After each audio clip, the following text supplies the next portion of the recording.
रूस ने, जैसा मैंने आपको बताया, यूक्रेन पर एक बार फिर से बहुत बड़ा हमला किया है। 300 से ज्यादा ड्रोन और मिसाइलों से हमला हुआ है। कीव और ओडिशा में जबरदस्त तबाही हुई है। 2 लोगों की मौत हो गई है, 13 से ज्यादा लोग जख्मी हैं। रशिया ने कहा है हमने जितने भी टारगेट फिक्स किए थे उन सब को हमने हिट किया है। और ये देखिए किस तरीके से आग में जलता हुआ दिखाई दे रहा है कीव। बीते 1 महीने में अगर आप देखें तो रशिया ने एक तरफ से यहां पर अग्नि वर्षा कर दी और वही एक बार फिर से दिखाई दे रहा है।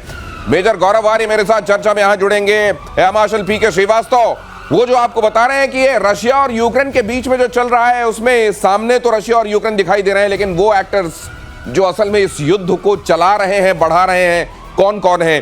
कीव को इतना ज्यादा हमलों का सामना बीते दिनों जो करना पड़ा है उसकी वजह जो आप बताते हैं उनके जो स्ट्रैटेजिक बॉम्बर्स को निशाना बनाया गया था वही है या उसके अलावा भी कुछ फैक्टर्स हैं? उससे दिनेश उससे भी आगे बढ़ गया है, क्योंकि आपने हमेशा देखा है जब भी या तो ट्रंप और पुतिन के बीच में बातचीत होती है जी, या फिर अभी मार्को रूबियो और लैवरोव के बीच में बात हुई, जैसे ही बात होती है कीव पर हमले शुरू हुए।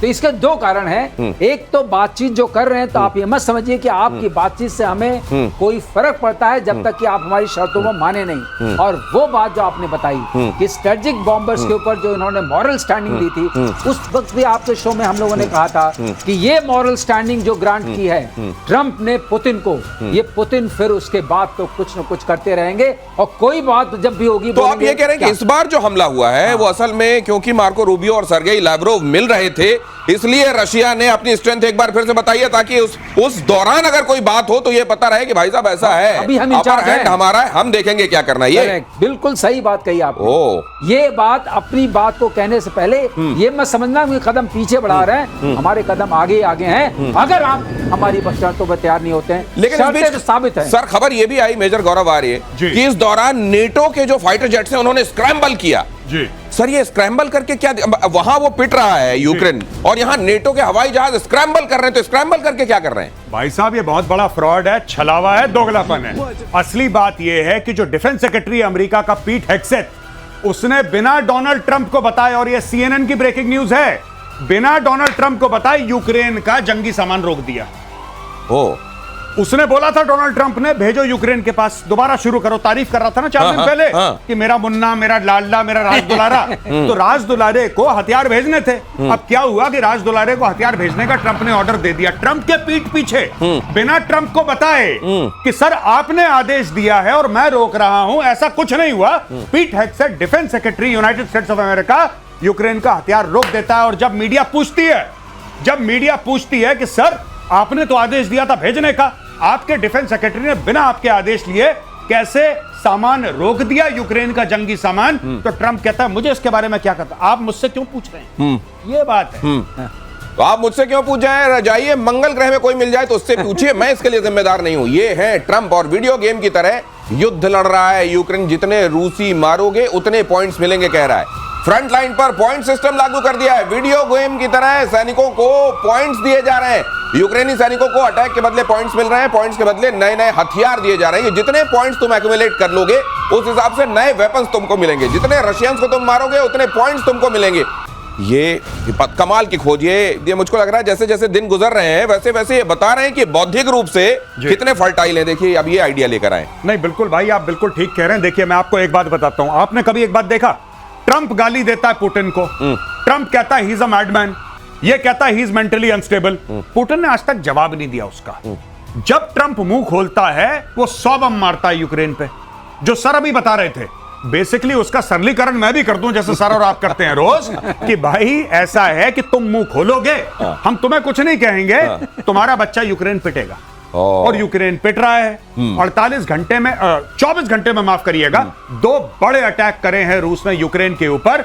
यूक्रेन का बिल्कुल उसने हलवा बना दिया है। और आज की तारीख में अमेरिकन एडमिनिस्ट्रेशन, देखिए साहब, ट्रंप ने बोला था कि मैं 100 दिन में 100 डील करूंगा।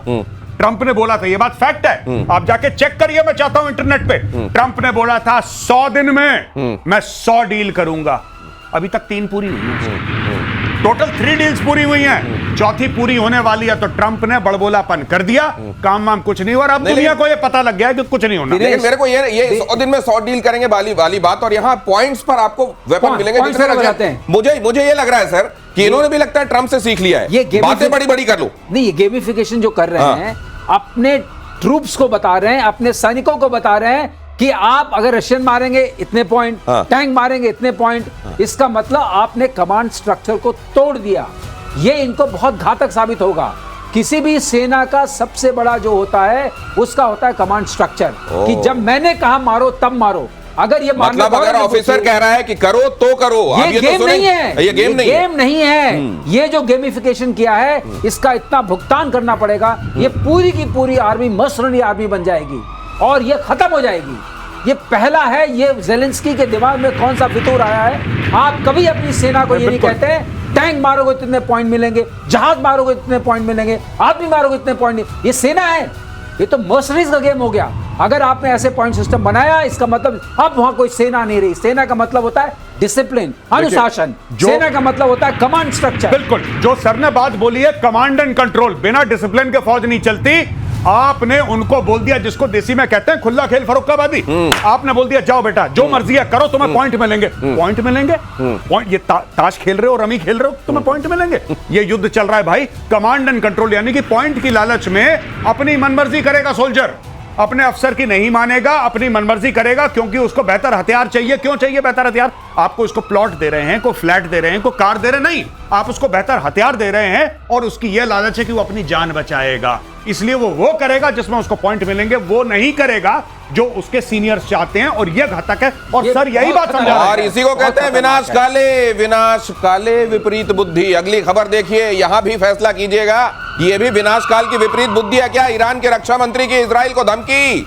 अजीज नासिरजादे ब्रिगेडियर जनरल हैं ये, उन्होंने कहा है कि फिर अगर हमला हुआ तो मुंहतोड़ जवाब देंगे। अमेरिका और पश्चिमी देशों पर भरोसा नहीं किया जा सकता। ईरान की आक्रामकता की वजह से सीज फायर, इन्होंने कहा कि हमने इतना मारा ज़ायनिस्ट रिजीम को कि उन्होंने यूनिलैटरली सीज फायर कर दिया। ये कहां से झूठ ऐसा बोलते हैं? पूरी दुनिया जानती है कि क्या हुआ है।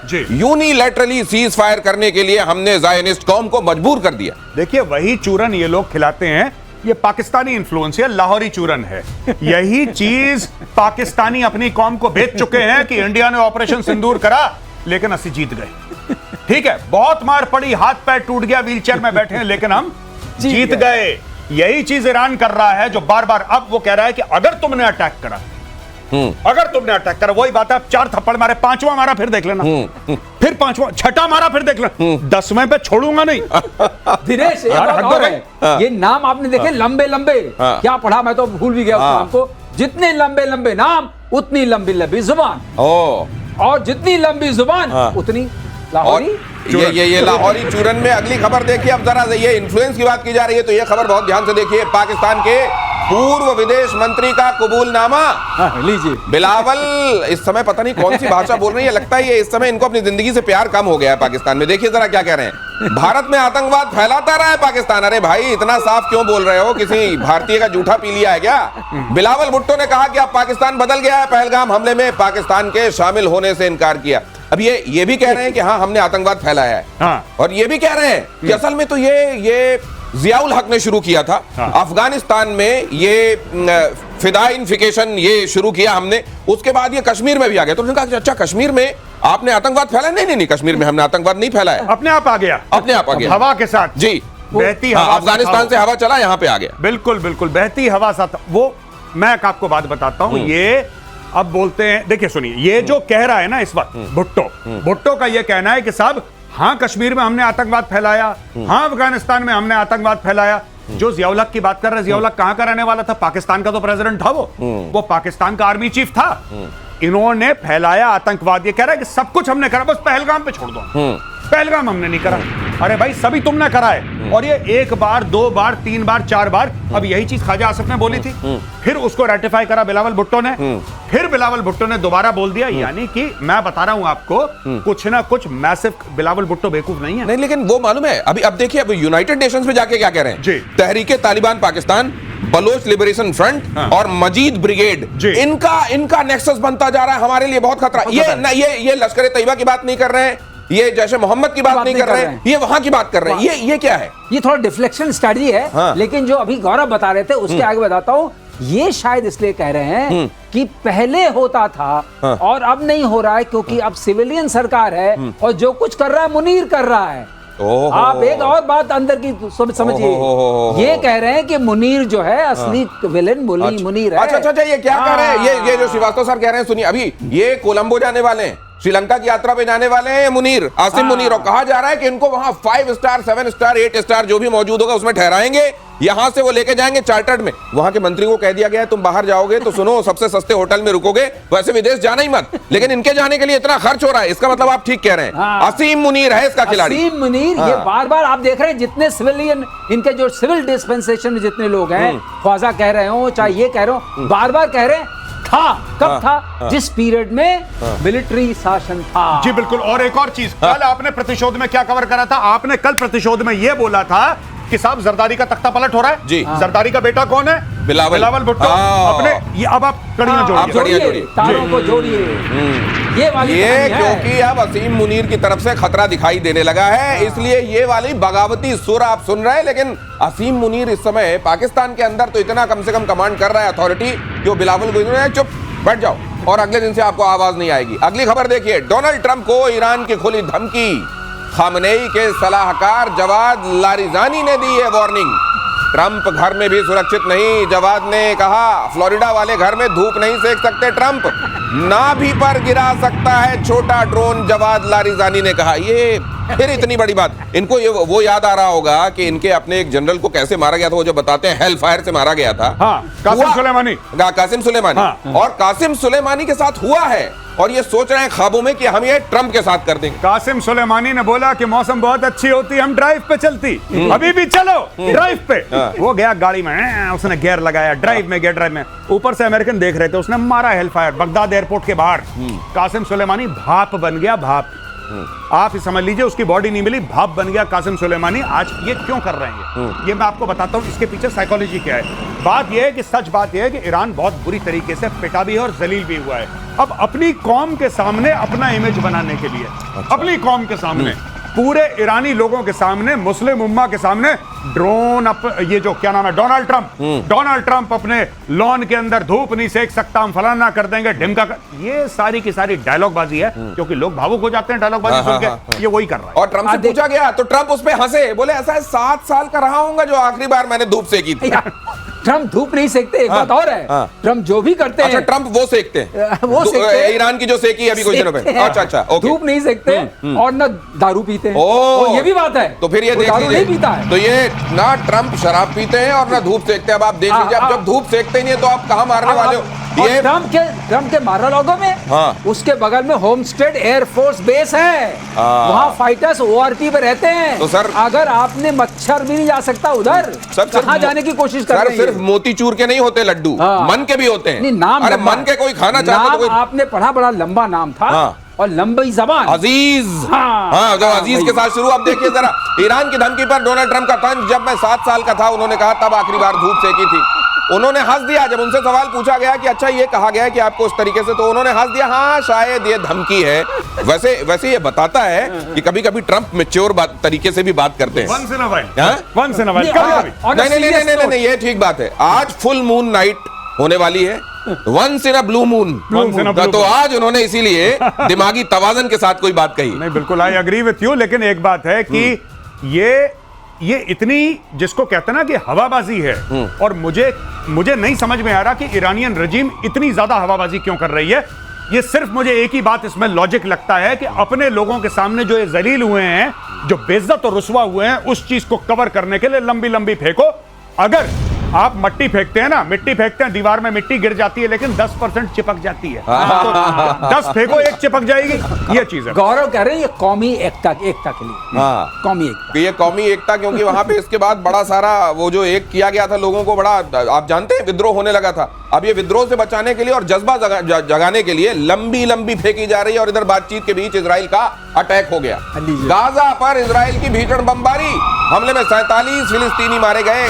गाजा के खान यूनुस में सबसे बड़ा, और ये दक्षिणी हिस्सा है गाजा का, खान यूनुस पर यह हमला ये बता रहा है कि ये जो कहा गया है इजराइल की तरफ से कि हम पूरा प्लेन कर देंगे गाजा का और ऑक्यूपाई भी करेंगे, इसमें अब बहुत देर वो नहीं करना चाह रहा है। ये तो हम हर दिन देख रहे हैं कि कितना बढ़िया सीज फायर है जी।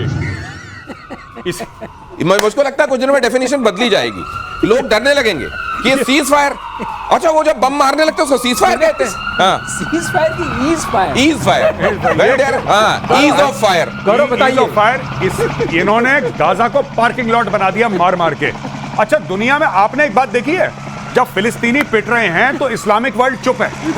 आसपास के अरब कह रहे हैं कि हबीबी थोड़ा सा और मारो, ये बच गया है, इधर और मारो इनको, क्योंकि ये सब लोग परेशान है फिलिस्तीनियों से। यही बात सच है, इतिहास जाके पढ़िए तब आपको पता लगेगा कि फिलिस्तीनियों ने जॉर्डेनियंस को भी धोखा दिया, इन्होंने कुवैतियों को भी धोखा दिया, इन्होंने इजिप्शियंस को भी धोखा दिया। जिसने इनको शरण दी इन्होंने उसकी पीठ पे खंजर उतारा है। इसीलिए आप देखना कि कंडेम कर लेते तो नहीं, इजराइल गलत कर रहा है, इजराइल को इतना नहीं मारना, थोड़ा कम मारो, इधर गिर इधर गिर।